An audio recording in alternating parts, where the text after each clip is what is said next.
적인 모든 행위에는 사실은 이와 같이 희망이 없다는 인간의 기대에 대한 포기 선언을 역사서에서 우리에게 말하는 것이고, 그럼에도 불구하고 끈질기게 하나님의 은총은 죄인들을 따라가서 널브러진 그들의 백성을 일으키시는 하나님의 끊임없는 은총, 그것이 우리 인간의 유일한 희망이다. 이것이 역사서가 주는 교훈입니다. 그래서 하나님은 남겨둔 유대인들, 예루살렘에 남겨둔 유대인들이 있었죠. 그들은 결국 하나님의 벌을 벌로 여기지 않아요. 그리고 끝내 자기들은 잘났다고 하면서 바벨론 세력들, 그리고 바벨론이 세워놓은 그달리아 총독 같은 이런 사람들을 인간적으로 처분하고, 결국은 바벨론 사람들이 두려워서 에집트로 도망갑니다. 역사의 교훈이 결국 자신들의 죄를 발견하지 못하고 끝내 주변으로 돌리면서 환경이 잘못돼서 내가 잘못했다, 이렇게 핑계하던 사람들은 실패했다, 그 말이죠. 하지만 여호야긴 왕 같은 경우는 참 내가 받아도 싸다, 내가 잘못했다, 나는 정말 내가 지금까지 왕정을 이끌어가면서 하나님의 뜻을 받들지 못했다, 솔직히 인정하고 하나님의 매를 달게 받았다는 거죠. 그랬더니 에밀 무로닥 황제의 그 상에서 밥을 먹고 그 황제가 공급해 주시는 은혜를 죽을 때까지 누릴 수 있었다. 이게 지난 시간에 은총의 말씀이었죠. 하나님은 그래서 자기 백성들이 그발강가에 가서 이제 유배 생활을 하는데요. 결국 예루살렘에 남아있는 백성들을 위해서는 예레미야 선지자를 파송하시고, 바벨론 땅 그발강가에 끌려간 사람들을 위해서는 에스겔을 파송하셔서 하나님의 백성들이 어디에 있든지 하나님의 선지자를 떨어뜨리지 않으시고, 그들이 노예로 가면 노예로, 포로로 가면 포로로, 어려운 현장에 가면 어려운 현장으로, 좋은 환경으로 가면 좋은 환경으로, 어디든지 자기 백성들이 있는 곳에는 선지자를 떨어뜨리지 않더라 하는 것이죠. 그런 중에 오늘 본문은 에스겔 선지자를 소명, 부르시는 장면이 소개되는 거예요. 에스겔 선지자는요, BC 598년도, 그러니까 605년도에 1차 포로로 예루살렘 백성을 끌고 갔고, 598년도에 2차로, 1차 때는 다니엘 등을 함께해서 다수가 끌려가고, 2차 때는 에스겔을 포함한 또 다수가 끌려갑니다. 3차 때는 586년도에 BC, 그때에 나머지 예루살렘을 완전히 멸망시키고 나머지 백성들을 끌고 유브라데스강 상류 그 지류에 있는 운하 근교에 유배 생활을 하게 합니다. 이것이 그발강가라고 말하죠. 그발강가. 이 그발강가에서 유배 생활을 하게 되는데, 사실은 운하 근처예요. 운하. 사람이 만든 강. 바다에서부터 여러 가지 경제적으로 유입해 들어오는 배들이 육지 깊숙한 곳까지 들어올 수 있도록 수로를 낸 운하들이죠. 옛날부터 운하가 많은 나라들은 대부분 경제적으로 대국을, 경제적으로 성장한 나라를 상징합니다. 그도 그럴 것이 인력이 많았다는 말이고, 또 나름대로 거기에 여력이 있었다는 것을 의미하죠. 바벨론 제국은 그런 경제력을 기반으로 주변 국가를 장악하고 고대 중근동의 패권을 장악한 제국이 됐다는 겁니다. 그리고 많은 포로 백성을 그발강가에서 서성이고 유배 생활을 하도록 거기다 심었다는 건데요. 한편으로 유대 백성들은 이 그발강가에 포로로 끌려왔으면서 끌려온 그들은 거기서 좀 회개를 하고 돌이키고 우리는 좀 여호야긴 왕처럼 마저도 싸 하고 좀 자숙하는 모습이 좀 보였어야 되는데 그들은 굉장히 강팍합니다. 얼굴은 두텁고 목은 꼿꼿하고 마음은 패역하다. 이게 그발강가에 끌려간 유대인들의 모습이었어요. 여기서 이 패역하다라고 하는 그것은 하나님을 향하여 대적하다. 마라드라고 하는 히브리어는 대적한다 이런 뜻을 갖고 있어요. 하나님 앞에 대적하는. 하나님의 백성들이 우리가 잘 믿었는데 왜 하나님을 믿었는데 결과는 이 모양 이 꼴이냐 이거예요. 끌려왔느냐는 거예요. 이러면서 하나님에 대해서 상처와 아픔과 응어리진 그 마음을 가지고 하나님께 대하는 백성이 됐더라는 거예요. 그런 백성이라면 우리 같으면 버리고 말죠. 그렇게 부패하고 소망이 없이 보일 때 사람들은 흔히 버리는 것이 일상이지만 하나님은 버리지 않습니다. 이유는 두 가지죠. 당신의 은총 때문에. 하나님은 은총, 다함이 없는 은총. 그럼에도 불구하고 우리 곁에서 우리를 일으키시는 은총의 신앙. 그 은총 때문이에요. 그리고 사무엘하 7장에 다윗에게 약속하신 다윗의 언약 때문에 그렇게 정말 강팍하고 얼굴도 텁고 목이 곧고 정말 패역한 백성들을 버리지 않으시고 끝내 한 사람을 일으키시더라는 거예요. 놀랍지요. 그들은 결국 바벨론까지 끌려가서 넘어진 자가 된 겁니다. 영적으로 넘어진 거예요. 우리는 신앙적으로 이제 안 일어날 거야. 예. 하나님이라면 진절머리 친다. 하나님이라는 소리만 들어도 속상하다. 영적으로 다 넘어진 자들이었어요. 아마 에스겔도 넘어진 자 중에 하나였죠. 근데 그 중에서 하나님의 은총은 그 넘어진 자 중에 하나를 일으키셔서 민족 모두를 일으키시는 섭리가 도입이 되더라는 거예요. 하나를 일으켜서 다수를 세우는 이게 구속사의 일반적인 법칙입니다.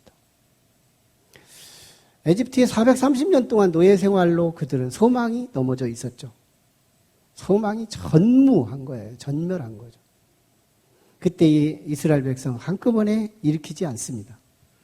가장 먼저 모세라는 한 사람을 하나님께서 광야로 끌어내시고 하나님만이 훈련하시고 그리고 그를 세우셔서 말씀으로 세워 하나님으로 무장시킨 뒤에 그리고 에집트로 파송하여 소망이 넘어진 이스라엘 백성들을 다시 일으켜서 출애굽을 시키는 구속사의 첫 번째 열매. 출애굽을 해서 광야에서 1세대와 2세대가 있는데 1세대가 다 넘어지고 2세대들이 우리 부모님들도 다 저렇게 됐는데 우리는 어쩌냐 하고 방황하고 흔들거릴 때 하나님은 여호수아 한 사람을 세우셔서 그들을 평정하고 그들을 데리고 가나안에 들어가 새로운 하나님의 약속을 이루어 갑니다. 사사시대는 어땠던가요? 영적으로 암흑기, 그때마다 대적들이 쳐들어올 때마다 나라를 어쩌지 못하고 있을 때 하나님은 그때마다 한 사람을 세워서 그 한 사람을 중심으로 민족을 구원하고 다수를 세워가는 역사를 이루어요. 사울왕의 이스라엘의 첫 번째 왕시대, 그때는 성경은 목자 없는 시대라고 말합니다. 왜? 그도 그럴 것은 사울왕은 자신이 할 일을 하지 않고 사람들을 죽이는 일, 과세 놓는 일, 그리고 자기에게 대적하는 사람들만 죽이러 3천의 용사들을 끌고 이산저산을 헤매고 다니는 싹군 목자였죠. 그러자 하나님은 선한 목자, 정말 목자 없는 양들을 향하여 한 목자를 훈련해서 10년 동안 참으로 수많은 모진 어려움과 고난을 믿음으로 이기고 말씀으로 바로 세워진 다윗을 통하여 헤브론에서 7년, 예루살렘에서 33년 동안 이스라엘의 통일 왕국, 하나님의 신정국가를 이루었다는 거예요. 모든 구속사는 하나를 세우고 다수를 일으키는, 하나를 세우고 다수를 일으키는. 아마 오늘 이 예배가 어느 한 사람만 일어나도 나는 하나님의 희망이라고 봐요. 오늘 누군가의 한 사람이 일어나는 시간이 됐으면 좋겠어요. 아니, 다 일어나면 얼마나 좋을까요? 네. 놀랍게도 하나님의 백성이 있는 곳에는 선지자를 떨어뜨리지 않는다.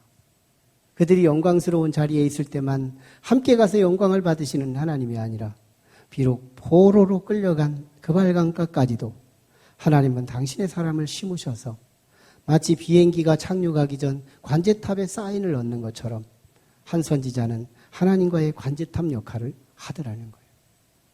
그래서 결국 선지자 한 사람은 이스라엘 민족의 희망이 되더라는 거예요. 이스라엘 민족의 희망이다.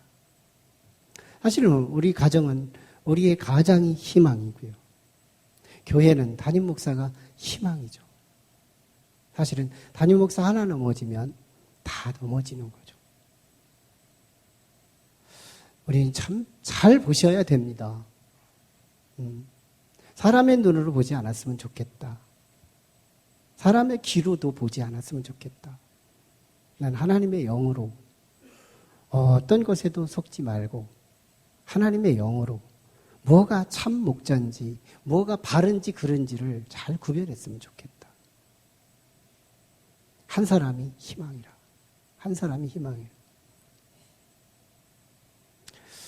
오늘 말씀으로 세워진 이 에스겔 한 사람. 그는 오늘 1절과 2절 말씀에 보니까 너는 네 자리를 들고 네 발로 일어서라 이렇게 말씀합니다. 그리고 2절에 가서는 일어나라고 한 그에게 결국 성령이 일으켜서 세워요. 1절로 말하면 네가 일어나 그러면 혼자 일어나면 되는데 하나님은 일어나라고 해놓고 성령이 2절에 가서 그를 붙잡고 일으켜주더라는 거예요. 무슨 말이냐면 하나님의 말씀을 들으려면 이렇게 성령과 함께 말씀을 듣고 성령과 함께 말씀을 접해야 한다는 것이죠. 우리는 흔히 잘못하면 하나님의 말씀을 들을 때 이성을 곤두세워서 듣게 될 때가 있습니다. 이성을 곤두세우는 거예요. 저게 무슨 말이지? 저게 무슨 얘기지? 그리고 저 말은 어떤 의도로 말하는 거지? 우리는 이렇게 계속 우리의 생각을 돌리는 거예요. 계속해서 이성으로만 들으려고 하는 거예요. 그래서 내게 유리한 말씀이 나오고 축복의 은총이 선포되면 당연한 것으로 처부해요. 아무 일 없는 거죠. 그런데 내게 원하지 않는 코드, 내게 좀 불리한 어떤 단어나 어떤 내용이 쏟아지면 우리는 그것으로 불평 또는 시험의 근거로 삼더라는 거예요. 참으로 오늘 우리는 이 요한계시록에서 말씀하는 바 너희는 귀 있는 자는 들을지어다 성령이 교회들에게 하시는 말씀을 들으라고 하시는 말씀처럼 오늘 우리는 말씀을 대할 때 내 이성을 내려놓고 말씀 앞에 성령으로 들으려고 하는 이 태도, 이 컨디션을 채워가는 것이 굉장히 신앙생활에 굉장히 집중해야 할 요소입니다. 우리는 자연인 가지고 머리와 이성과 생각을 가지고만 하나님의 말씀을 대할 때가 많더라는 거예요. 그러면 굉장히 조건적인 신앙생활이 되거든요.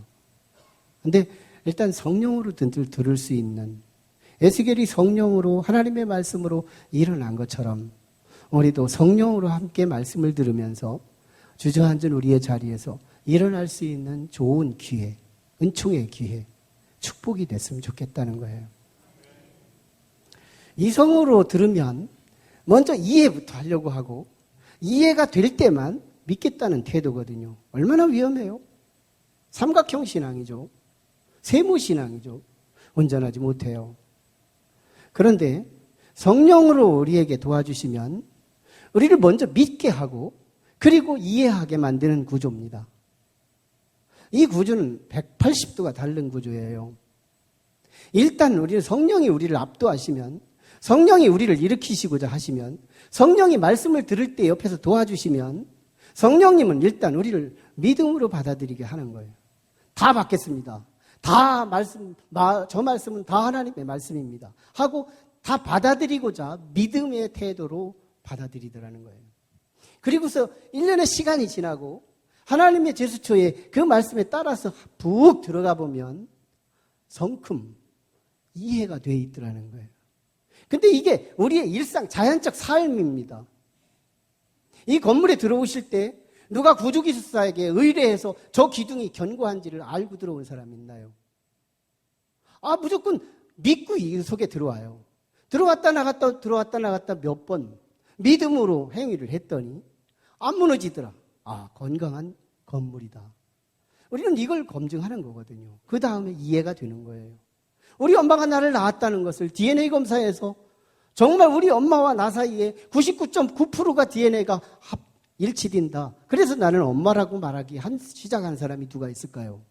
엄마라고 하니까 일단 믿고 엄마 짓을 하는 그 모습을 보니 믿어지기에 믿었더니 아닌 게 아니라 나중에 성장해서 우연의 일치로 DNA 검사를 해봤더니 진짜 기더라는 거죠. 믿음이 먼저고 이해가 나중이에요. 이건 일상의 모든 삶입니다. 근데 유독이 우리가 신앙생활하면서 하나님에 관해서는 먼저 이해를 하려고 하고 나중에 믿음을 가지려고 하는 이 역순이 영적이더라는 거예요. 이 리듬을 일상에서는 자연스럽게 가는데 영적인 위치에서는 꼭 이성부터 내놓더라는 거예요. 이 사이에 어둠에 사단이 있더라는 거예요. 우리는 끝내 하나님의 말씀을 믿음으로 대하는, 그래서 믿고 들어가는, 오늘 말씀은 무조건 다 하나님 말씀이야. 다 마음을 열고 받아들이는 거예요. 그리고 보면 말씀은 주옥 같고, 그리고 말씀은 꿀송이 같이 달게 될 줄로 믿습니다. 말씀으로 일어선 하나님의 사람 에스겔은 참으로 그 이후에 두 가지를 붙잡습니다. 딱 두 가지. 하나는 말씀만 전했다는 거예요. 말씀만 전했다. 오늘 5절 말씀에 보면 그들은 패역한 족속이라. 그들은 패역한 족속이라. 그들이 듣든지 아니 듣든지 너희 가운데 선지자가 있음을 알리라. 그리고 7절에 보면 그들은 심히 패역한 자라. 그들이 듣든지 아니 듣든지 그들에게 내 말을 전하라. 에스겔은 하나님의 말씀만 전했다는 거예요. 하나님의 말씀만. 우리는 참 하나님의 말씀의 역사, 이 말씀만 전하면 되는 건데 이 그들이 정말 들을지 안 들을 것든지 그 청자들에 대한 의식이 너무 강할 때가 있더라는 거예요. 강대상에서 설교할 때도 그렇고 또 세상에 가서 복음을 전할 때도 저들이 과연 마음을 열고 받을까? 내 전도를 받을까? 이거부터 두려워서 우리는 현장에 가지 못하더라는 거예요. 근데는 우리는 하나님의 말씀이 그들이 듣든지 안 듣든지 말씀을 전하라고 말하고 있는 이 말씀. 여러분, 왜 이 땅에서 초대교회 때는 기적이 있고 사도행전 28장은 기적의 장, 기적의 책인데 왜? 그리고 나름대로 20세기에 와서 오순절 운동과 유럽에서, 아메리카에서, 아시아에서, 한국교회에서 과거 시대에는 성령의 역사가 일어나 이적과 표적들이 나타나는데 왜 오늘날은 우리 한국교회 전반을 봐도 이적들이 그렇게 많이 안 나타나느냐 이거예요. 이유는 딱 한 가지밖에 없다. 말씀 한 구절 읽어놓고 정치적인 이야기. 아니 말씀 한 구절 읽어놓고 대통령 12월 안에 하야해야 된다는 말을 하고 있다는 말이죠. 난 이건 정말 우리 한국교회 여러 가지 초신자들 믿음이 연결지 못한 영혼들, 나는 수백 수천이 떨어져 나갔다고 봐요. 그 말 한마디에 이거 정말 연자맷돌에 매어서 바다에 던져지는 심판이 필요한 거 아니겠어요? 하나님의 말씀이 왜 전달되는 거예요? 죽은 자도 일으켜 세우고 시들은 영혼들을 소생케 하는 것이 말씀의 운동인데, 어째서 말씀 한 구절 읽어놓고 정치 이야기하고, 어쩌게 말씀 한 구절을 읽고 세상 이야기를 하는 그런 이 집중력이 없고 말씀의 자체의 능력이 나타나지 않는 거죠. 실제로 우리 교회에서 있었던 이전의 모습들 보세요. 하나님의 말씀을 전하는데요, 이 말씀을 듣고 혈루병이 나와요. 여러분, 2개월 이상 피만 계속 흘려봐요. 얼굴이 창백해지죠. 도무지 일어날 수가 없는 거예요. 근데 하나님의 말씀을 내 말씀으로 받아들일 때 그 한 사람에게는 이적이 나타나요. 팔뚝이 50견 때문에 안 올라가요. 말씀을 들을 때 이상하게 전율이 오면서 아멘이 되더래요. 그래서 말씀을 했더니 손이 올라가는 거예요. 여러분, 정말 하나님 말씀, 주의 종이 능력이 있다는 말이 전혀 아니에요. 저는 능력이 없어요. 신유의 은사도 없어요. 하지만 그 말씀이 하나님의 음성으로 듣는 사람은 그 말씀 자체가 운동력이 있고 날선 검이 되어서 우리의 필요치 않은 건 도려내고 필요한 것은 이식해서 하나님이 치료하시고 여호와 라파의 능력을 나타내더라는 거예요. 하나님의 말씀, 그 말씀만 전하면 된다는 거죠. 말씀만 전하면 된다. 그러면 이적과 표적이 나타난다. 우린 교회의 역사 속에서 가장 이적이 안 나타났던 시대가 하나 있으니 그 시대가 중세였습니다. 4세기부터 15세기까지 결국 1000년의 역사가 기독교는 침체합니다. 그때는 르네상스 시대예요. 문예 부흥의 시대며 예술과 음악과 여러 가지 예체능이 발달되던 시기에 건축 기술이 높아지고 그러가면서 여러 가지 인간적인 가능성을 가장 높이 올라가던 이성의 시대, 자유주의 시대. 그때요, 기독교도 타락합니다. 기독교가 타락하는데 그 1000년의 역사 속에 하나님의 이적과 표적을 본 사람도 없고 들은 사람도 없는 거예요. 이유가 있어요.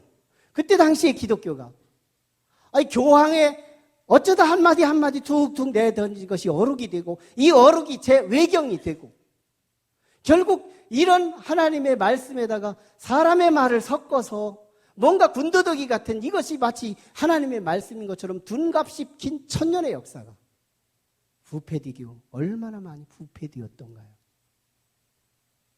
그런데 그 이후에 우리는 쓰리솔라 시대가 온 거예요. 그게 바로 1517년 10월 31일 마틴 루터와 즈빙글리 그리고 존 칼빈, 우리 영국에서는 존 웨슬리, 이들을 통해 종교개혁이 단행이 되면서 쓰리솔라, 솔라 그라티아, 오직 은혜, 솔라 피데, 오직 믿음, 솔라 스크립처, 오직 성경, 오직 말씀. 그 중에서 개신교가 가장 강하게 붙잡았던 것이 뭐냐면 솔라 스크립처, 오직 성경이었어요. 말씀이었어요. 그래서 기독교와 부교 사이에 가장 구별점이 뭐냐면 말씀 중심의 교단, 이게 바로 우리 개신교였어요. 그 이후에 오순절 운동이 일어납니다.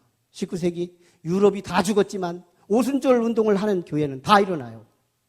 아메리카 교회들이, 그리고 아시아 교회들이 오순절 운동, 즉 무슨 말이에요? 성령 운동이 일어나는 교회마다 놀라웠게 하나님의 말씀이 꽃이 피고 하나님의 말씀이 비상하며 이적과 표적이 상식처럼 자연처럼 일어나더라는 거예요.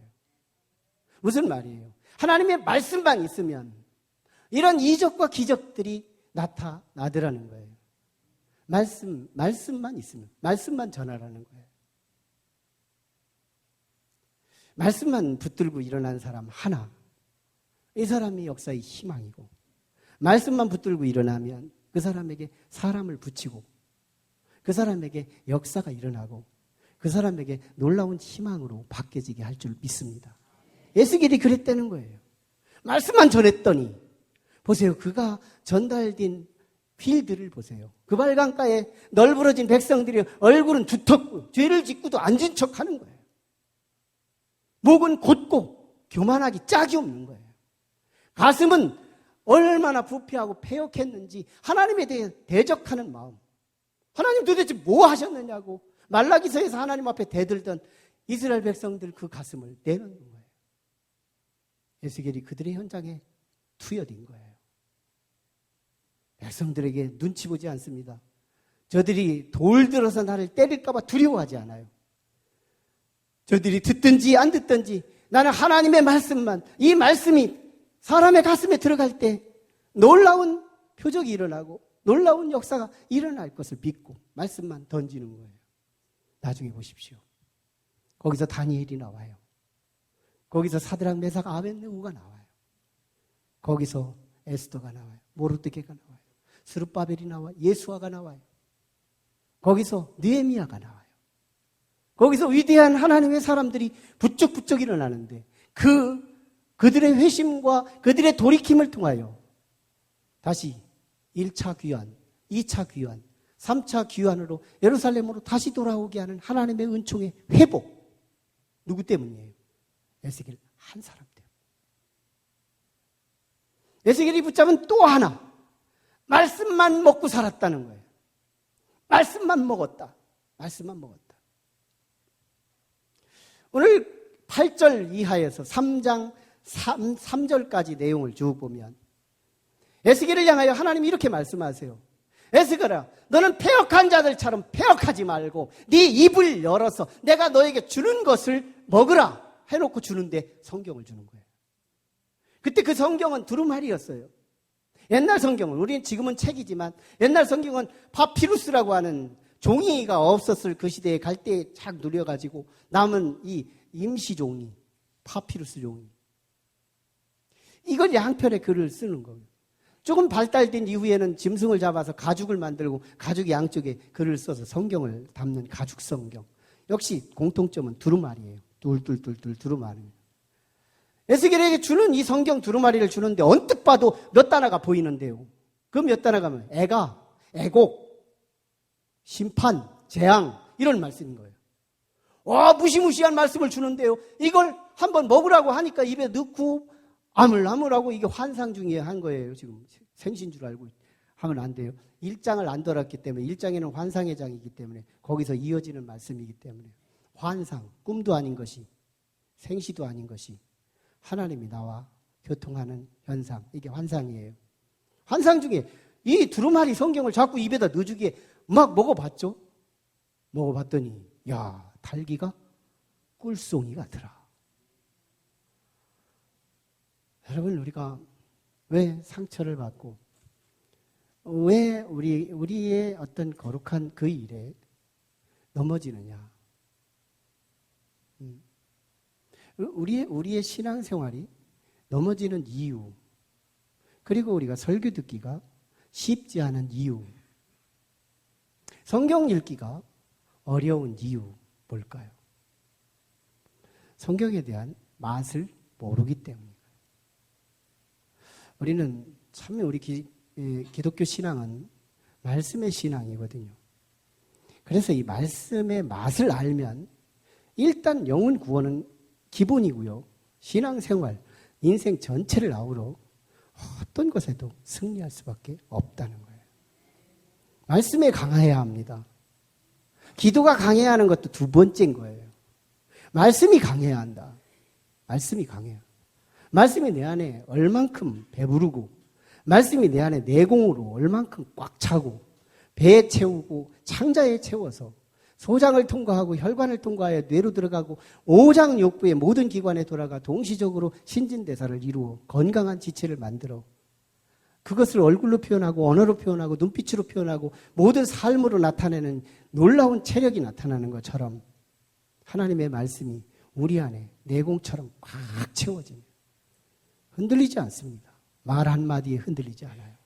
어떤 내우 외환에도 어떤 사람의 어떤 유혹에도 넘어가지 않습니다. 참으로 오늘 우리는 그 하나님의 맛, 이 맛을 우리가 과연 알겠느냐는 거예요. 저는요, 1980년대 늦깎이로 신학을 했고 저희 동기들보다는 7년 늦게 신학을 합니다. 대전에 와서 여러 학원도 다니면서 여러 공부를 하게 될 때 대전 근교인 산내 낭월동에서 자취하면서 있었어요. 시간은 지나고 나는데 저에게 목표하는 목표들이 달성이 되지 않았어요. 그때 저는 정말 너무너무 힘들었습니다. 건축할 때도 힘들었고 건축 이후에 근황에도 힘들었지만 그때는 그때대로 종말이었어요. 부모님이 신학을 방해했고 형제들이 신학을 하지 못하게 방해했지만 저는 호롤단신 집을 떨치고 나와서 신학을 하겠다고 왔지만 시간은 가는데 달성되는 목표가 없어요. 어느 한 날 밤에는 참으로 집요하게 나의 생각을 응집적으로 나를 압박해 왔어요. 저는 그 전에 이 목표를 달성하기 위해서 당시 낭월교회에 새벽에도 가고 저녁에도 가고 아침 저녁으로 신앙생활 하나님의 성전을 떨어뜨리지 않겠다는 마음으로 늘 찾았습니다. 그리고 하나님께 기도했는데 내가 목표하는 그 타임에 달성이 안 되는 거예요. 어느 날 한 밤에 나를 너무너무 생각 속에 부정적인 마음과 정말 이 패했다라고 하는 이 의식이 내 마음속에 강하게 찾아왔어요. 그래서 하나님 앞에 울분 있게 눈물을 흘리며 하나님 앞에 원망을 섞어서 기도를 합니다.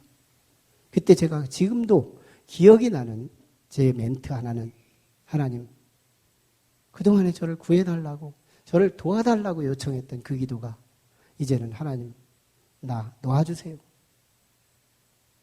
나를 버려주세요. 나를 참견하지 말아주세요. 이 기도가 저절로 나갔어요. 하나님이 나를 붙들어주지 않고 하나님이 나를 내버려 두시면 차라리 나는 낫겠어요 하고 눈물을 흘리며 하나님 앞에 기도했습니다. 얼만큼 기도했는지 제 눈은 뚱뚱 부었어요. 그리고 눈을 떴을 때는 새벽 1시였습니다. 호롤단신 혼자의 방에서 하나님 앞에 기도하고 눈을 떴을 때 하나님께서 제게 첫 번째 보여주는 한 초점이 있었는데 그게 그 당시에 낭월교회에서 나눠준 달력에 하나님의 말씀이 적힌 그 말씀이었어요. 그 말씀이 시편 126편 6절 말씀. 울며 씨를 뿌리러 나가는 자는 정령 기쁨으로 그 단을 가지고 돌아오리로다. 저는 그때 당시 이 말씀이 저한테 너무너무 딱 맞는 말씀이었고 아직 내가 지금 울며 씨를 뿌리는데 싹도 안 났다고 울며 씨를 뿌리는데 조금도 희망과 소망의 거리가 없다고 나는 절망하면서 하나님 앞에 탄식의 기도를 드리고 있었던 거예요. 그런데 하나님이 주신 그 말씀 중에 울며 씨를 뿌리는 나의 작금의 현실과 반드시 정령 기쁨으로 그 단을 가지고 돌아온다는 이 후반절에 주어지는 이 말씀이 나에게 얼마나 소망처럼 들려오는지요. 그때 이 말씀 붙들고요. 얼마나 꿀잠 잤는지 아세요?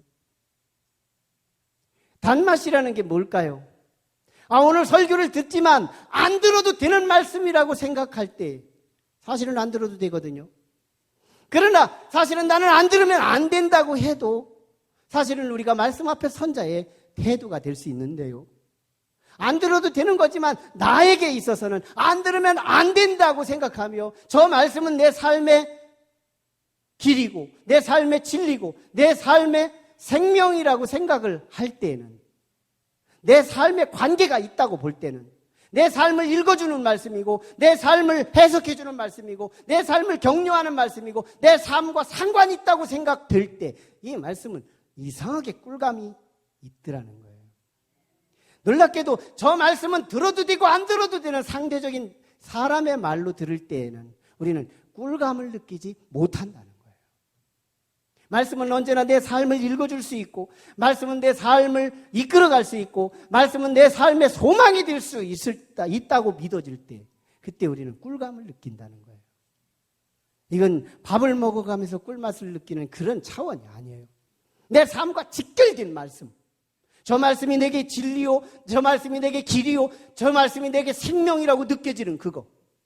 그때가 바로 오늘 우리는 말씀의 희망이 되더라는 거예요. 저는 그 말씀 붙들고 일어나서요. 오늘 여기까지 오게 된 겁니다. 아마 그 말씀이 없었으면 저는 다시 세상으로 컴백하고 말았을걸요. 방황하는 인생이 되고 말았을걸요. 그런데 여기까지 어려움도 많았지만 이적도 많았고 시련도 많았지만 구원은 더 큰 구원을 날마다 경험하면서 하나님만 내 앞에 부피가 큼직하게 선물처럼 다가오더라는 거예요. 말씀이 역사더라는 거예요. 사실을 볼까요? 에집트의 10가지 재앙이 말씀 앞에 있고 사건이 나중에 따라요. 그 사건이 없었으면 이스라엘 백성 200만은 구원받을 수 없었어요. 쓴물이 단물로 바뀔 때 말씀을 주셨어요.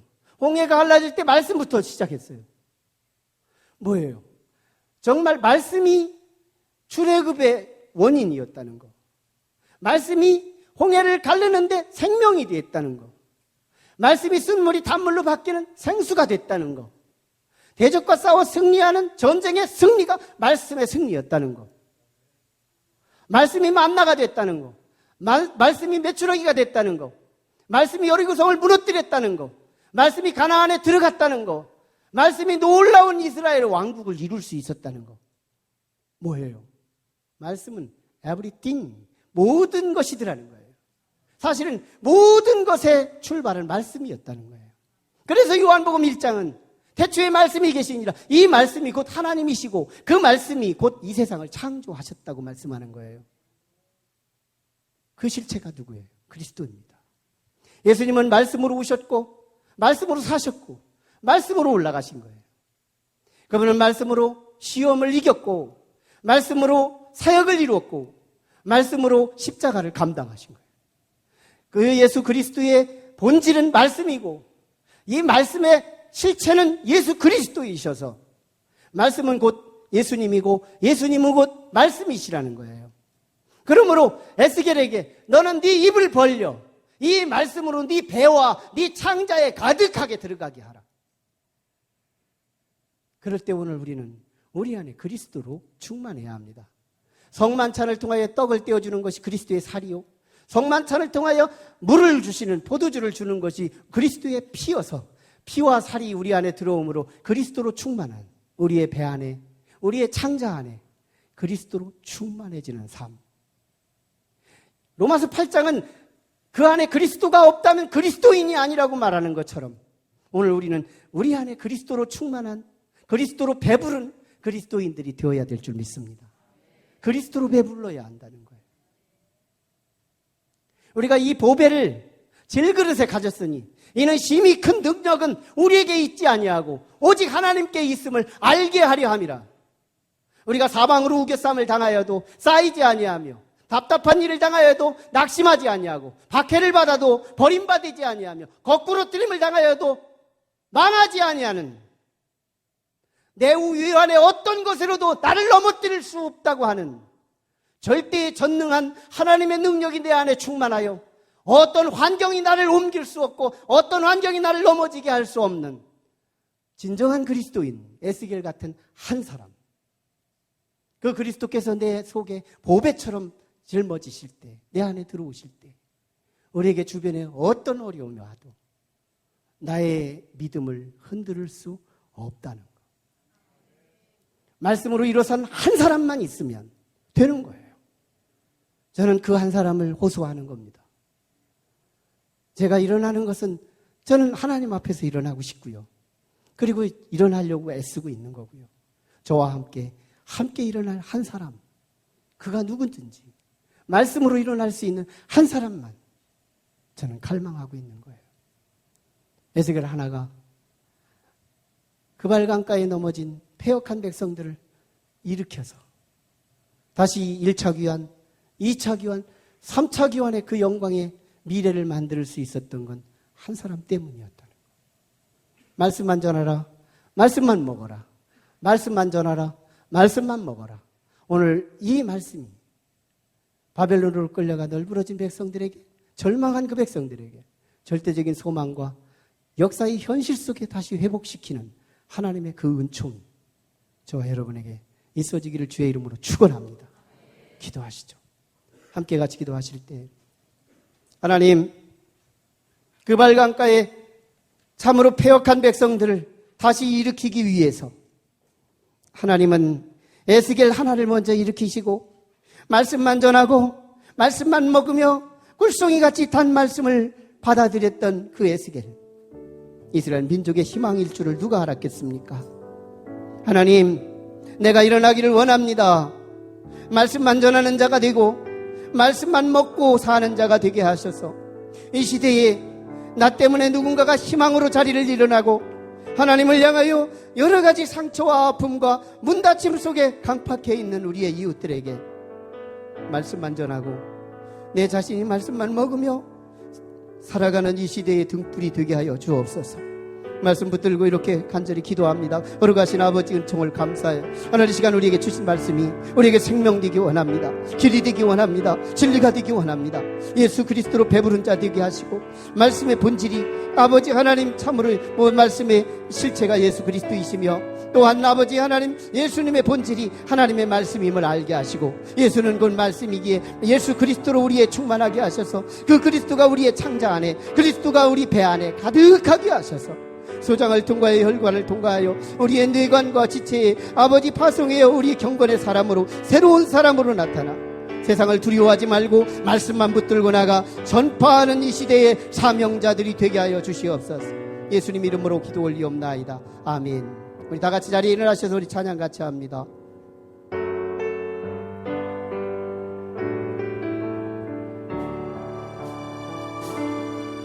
주님 말씀하시면 내가 나아가리라. 주님 뜻이 아니요 내가 멈춰서리라. 나의 가고 서는 곳 주님 뜻에 있으니 오 주님 나를 이끄소서. 주님 말씀하시면 내가 나가리라. 주님 뜻이 아니면 내가 멈춰서리라. 나의 가고 서는 곳 주님 뜻에 있으니 오 주님 나를 이끄소서. 그것은 그곳에 나 있기 원합니다. 이끄시는 대로 순종하며 살리니 연약한 내 영혼 봉하여 일하소서. 주님 나라와 그 뜻을 여기까지 하겠습니다. 여기까지 오주님 나를 이끄소서. 지금은 하나님의 은혜와 사랑과 감동, 감화 역사하시니 우리 주님 앞에 사모하며 주의 음성을 성령 가운데 듣게 하시고 하나님의 말씀으로 배불리 먹고 우리의 배에 채우고 창자에 가득히 채워 영적인 우리의 소장과 우리의 혈관을 통하여 전 몸으로 흘러 경건한 사람이 되기를 소망하고 이제 세상을 두려워하지 말고 오직 말씀만 선포하고 나를 만나는 사람들에게 하나님의 말씀을 증거하기로 마음속에 소망하고 기대하고 돌아가는 온 성도들의 머리 위에 저들의 가정과 저들의 직장과 저들의 모든 산업 위에 지금부터 영원토록 함께 하시기를 간절히 축원하옵나이다. 아멘.